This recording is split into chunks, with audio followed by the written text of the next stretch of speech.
बांग्लादेश में हिंदुओं के साथ सरकार बदलने के बाद जो कुछ हो रहा है वो चिंताजनक है। हम लोगों ने माननीय गृह मंत्री जी से मिलकर के संपूर्ण नरसंहार को रोकने के लिए कूटनीति बनाकर के दबाव बनाने के लिए कहा। माननीय गृह मंत्री जी ने सारी बात को सुनने के बाद में ये कहा है कि हम स्थिति पर बड़ी नजदीक से सारी नजर बना करके रखे हुए हैं। बांग्लादेश से चल के जो रोहिंग्या भारत के अंदर में शरण ले रहे हैं उनको जल्दी से जल्दी भारत से निकाला जाए, क्योंकि अभी हम लोग गृह मंत्री जी से मिलकर के आए हैं। विष्णु प्रसाद और संतों ने मिलकर के हमने अपनी बात उनके सामने रखी है।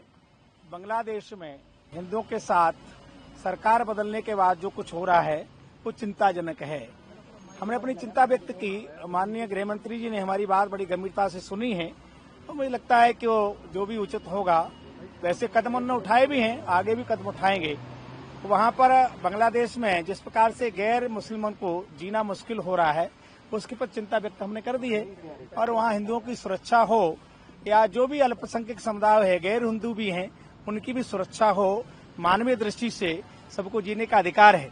और बांग्लादेश में जो कुछ हो रहा है उनके नागरिक हैं, अपने नागरिकों की रक्षा करना उनका दायित्व बनता है। वहाँ की सरकार का, सरकार बदली है, वहाँ के हिंदुओं को उससे कोई लेना देना नहीं है। हिंदू तब भी सरकार के और राष्ट्र के देश बांग्लादेश के साथ थे, आज भी हैं। इसलिए वहाँ मानवीय दृष्टि से हिंदुओं के साथ जो अन्याय हो रहा है वो बंद हो, ऐसा हमने आग्रह किया। उन्होंने गंभीरता के साथ सुना।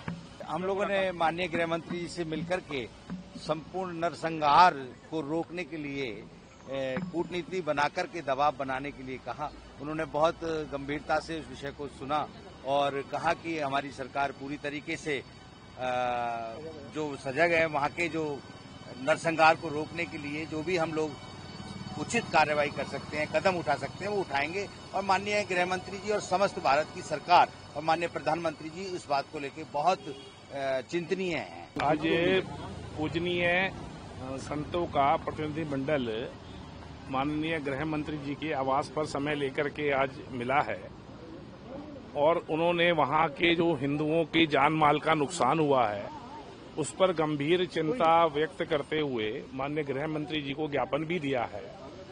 और माननीय गृह मंत्री जी ने सारी बात को सुनने के बाद में ये कहा है कि हम स्थिति पर बड़ी नजदीक से सारी नजर बना करके रखे हुए हैं।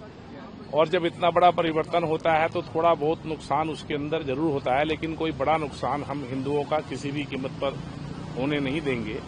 हमारी सब स्थितियों परिस्थितियों पर नजर है। आज माननीय गृह मंत्री माननीय अमित शाह जी से हम लोग के प्रतिनिधि मंडल बांग्लादेश में हो रहे हिंदू बौद्धों पर जो अत्याचार हो रहा है, उनके मठों को, मंदिरों को जो तोड़ा जा रहा है, और खास करके जो वहाँ पर दलित समाज में एक मुतवा समाज है, बड़े पैमाने पर बांग्लादेश में रहता है, उसके भी मंदिरों को क्षतिग्रस्त कर दिया गया है।